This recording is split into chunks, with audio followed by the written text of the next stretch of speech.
খুবই ব্যস্ততার মাঝে মা ছেলের সময়গুলো কাটছে। সকালবেলা ঘুম থেকে উঠেই একটু রান্না বান্না, সকালের জন্য নাস্তা বানিয়ে তারপর ছেলেকে নিয়ে স্কুলে যাওয়া, আবার এসে তাড়াহুড়া করে কাজ করা, মানে খুব ব্যস্ততার মধ্যে কাটতেছি। এর মাঝে কিছুদিন ভালোই বসে বসে খেয়েছি, এখন একদম কাজ করে খেতে হচ্ছে। এই যে সকাল সকাল মা ছেলে দুইজনে রেডি হয়ে গেছি স্কুলে যাওয়ার জন্য। আর ছেলে তো মাসাল্লাহ তাড়াতাড়ি রেডি হয়ে যায়, কোনো বিরক্ত করে না, স্কুলে যেতে খুব পছন্দ করে।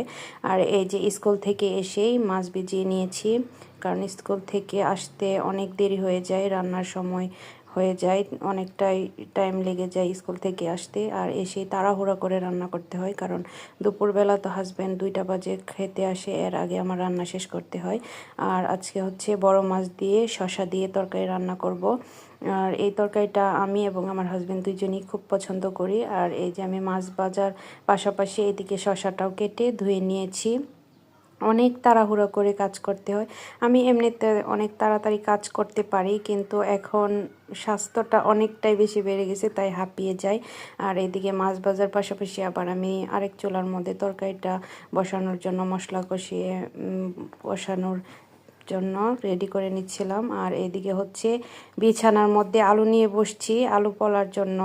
আবার এদিকে তরকারিটাও কষাইতে দিয়ে আসছি। আবার এখানে হচ্ছে বিছানার উপরে বসে বসে আমি আলু পোলতেছিলাম, কারণ স্কুল থেকে এসে এতটাই ক্লান্ত হয়ে যায় যে একদম গেমে একাকার, তাই বাতাসে বসে বসে বিছানার উপর বসে বসে আলু কাটি। এদিকে আমি তরকারিতে ঝোল দিয়ে তারপর আবার এই যে আলু কাটার জন্য চলে আসছি। এখানে আজকে অনেকগুলো আলু কেটে নিয়েছি, এটা হচ্ছে পাবদা মাছ দিয়ে রান্না করব। তাই এই যে আমি এই ছোটো মাছ মানে যেই তরকারি ছোটো মাছের রান্না করি না কেন, আমি আগে মশলাগুলোকে সুন্দর করে মেখে নিই। আর এখানে হচ্ছে আমি যে তেল দিয়ে নিলাম, দিয়ে আরও মেখে নিচ্ছি। এখন হচ্ছে আলুগুলা দিব, দিয়ে সুন্দর করে মেখে নিব। মেখে তারপর তরকারিটা বসিয়ে দিব চুলার মধ্যে।